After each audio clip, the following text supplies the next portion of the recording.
Assalamualaikum. Nama saya Nurul Erina Natasha binti Muhammad Seni. Nombor matrik di 183-11272. Saya dari kelas Perekonomian Pengurusan. So, hari ini saya akan terangkan tajuk target costing.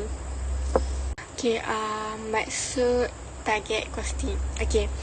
Target costing ni didefinisikan sebagai proses yang berdisiplin untuk menentukan dan mencapai kos aliran penuh di mana produk yang dicadangkan dengan fungsi, prestasi dan kualiti yang ditentukan mesti menghasilkan keuntungan yang diinginkan pada harga jualan produk yang dijangkakan melebihi harga pada masa hadapan. Definisi ini merangkumi konsep utama. Yang pertama ialah produk tu harus didasarkan pada penilaian yang tepat mengenai kehendak dan keperluan pelanggan di segmen pasaran yang berbeza. Yang kedua pula, sasaran kos harus menjadi hasil setelah margin keuntungan yang berkelanjutan dikurangkan dari apa yang pelanggan ingin bayar pada masa pengenalan produk dan selepas itu. Selain itu, asas penetapan harga sasaran adalah mengurus perniagaan agar dapat menguntungkan.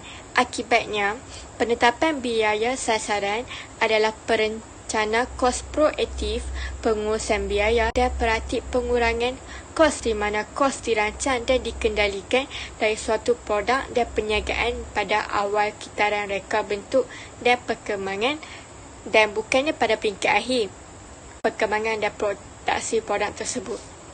History of target costing. Target costing adalah perancangan kos maju Jepun, pengurusan kos dan amalan pengurangan kos di mana kos dirancang dan dikendalikan sepanjang keseluruhan kitaran hidup produk. Secara tradisional, harga jualan disasarkan pada keseluruhan kitaran hidup produk di mana kos itu digunakan sebagai titik permulaan untuk menentukan harga jual. Sebaliknya, penetapan harga sasaran adalah amalan perancangan kos yang berfokus pada pelanggan yang menggunakan analisis kitaran hidup untuk menentukan harga jualan dan keuntungan sesuatu produk, dan ini ditentukan secara peringkat reka bentuk dan pengembangan produk itu. Selain itu, menentukan harga jualan dan keuntungan menjadi sasaran harga untuk organisasi. Dengan menetapkan harga jualan dan keuntungan sasaran tetap, organisasi secara automatik membuat kos sasaran. Kos sasaran ini pula adalah anggaran kos produk yang diperoleh dengan mengurangkan margin keuntungan yang diinginkan dari harga pasaran yang kompetitif iaitu SIMA. Kos sasaran ditetapkan lebih awal pada kitaran reka bentuk dan pengembangan dan bukan pada peringkat terakhir pengembangan dan pengeluaran produk. Untuk mencapai keuntungan sasaran tertentu pula, organisasi harus fokus pada menjaga biaya targetnya rendah kerana harga penjualan sasaran tidak dapat diubah. Sekiranya kos sebenar lebih tinggi daripada kos sasaran, maka margin keuntungan yang diinginkan akan dikurangkan. Pengurusan mesti mempertimbangkan teknik pengurangan kos untuk meminimumkan kos dan menuntut jurang antara kos sasaran dan kos sebenar. Analisis fungsional ialah kejuruteraan nilai dan analisis nilai adalah beberapa teknik pengurusan kos yang digunakan untuk meminimumkan jurang sehingga kos sasaran tercapai. Seterusnya, ciri-ciri sasaran kos ada 5. Yang pertama, target costing digunakan dalam peringkat dan perancangan kitaran hidup produk. Yang kedua, target costing jelas merupakan teknik pengurangan kos. Yang ketiga, target costing adalah teknik pemanduan pelanggan. Yang keempat, target costing adalah alat pengurusan perancangan kos untuk mengarahkan dan memfokuskan proses keputusan untuk spesifikasi reka bentuk dan kejuruteraan perkara. Yang kelima, tetapkan kos digunakan bersama dan teknik pengurangan kos lain seperti kejuruteraan nilai dan tepat pada waktunya untuk menentukan sasaran pengurangan kos. Seterusnya, langkah asas yang terlibat dalam proses penetapan kos sasaran. Yang pertama, tetapkan sasaran harga jualan berdasarkan jangkaan pelanggan. Yang kedua, Menetapkan margin keuntungan sasaran yang diinginkan berdasarkan objektif syarikat dan jumlah yang diunjurkan. Yang ketiga, tentukan kos sasaran dengan mengurangkan margin keuntungan sasaran yang diinginkan dari harga jualan sasaran. Yang keempat, bandingkan anggaran kos sebenar dan anggaran kos sasaran produk baru.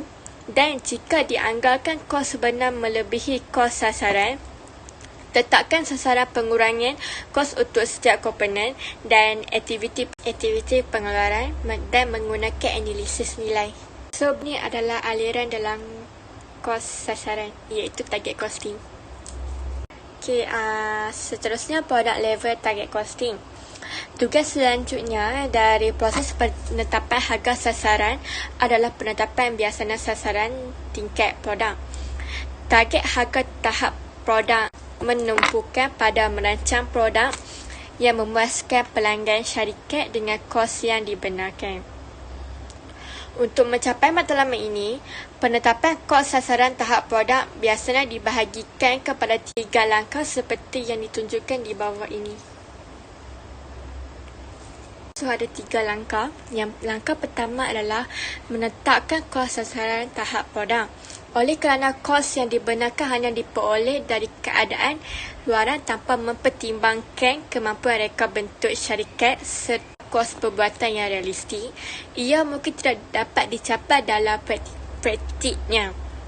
Oleh itu, adalah perlu untuk menyesuaikan kos yang dibenarkan yang tidak dapat dicapai pada kos sasaran yang dapat dicapai, sehingga kenaikan kos harus dikurangkan dengan usaha yang tinggi.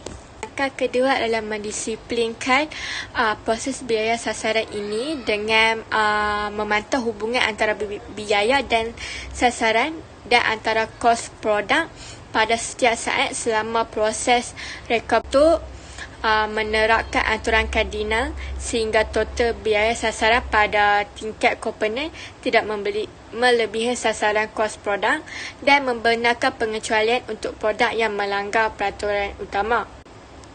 So, untuk pengecualian produk daripada peraturan kardinal, 2 analisis sering dilakukan setelah pelancaran produk. 1, dia melibatkan mengkaji proses reka bentuk untuk mengapa kos sasaran tidak dapat dicapai. Yang lain adalah usaha segera untuk mengurangkan kos sasaran yang tak dapat dicapai itu. Setelah objektifnya, pengurangan kos sasaran dapatlah dikenal pasti. So, penetapan harga sasaran peringkat produk sampai ke langkah terakhir iaitu mencari jalan untuk mencapainya.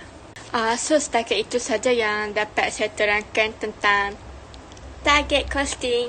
Sekian, terima kasih.